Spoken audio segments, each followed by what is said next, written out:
Here are two of my favorite tips in YouTube. First of all, it's always nice to have the captions turned on.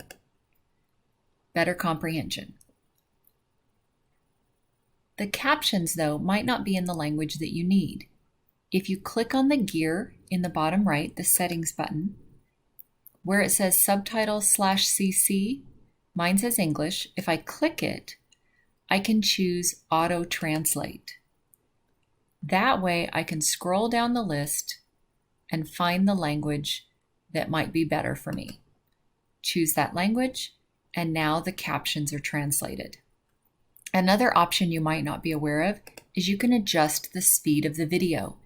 If the person is speaking too quickly, you need them to slow down, or maybe you want to speed the video up because you just want to get a quick idea of what the video is about. I'll go ahead and start the video, and then I'll show you where to do that. Let's take the sound off. What I've noticed between the two, the only difference is my Office 365 school account Playback has the speed. ability to send to OneNote directly from Whiteboard or post to Teams. 0.5 speed. I can also share within my organization by starting to type someone's name 0.75. versus sending them the share link.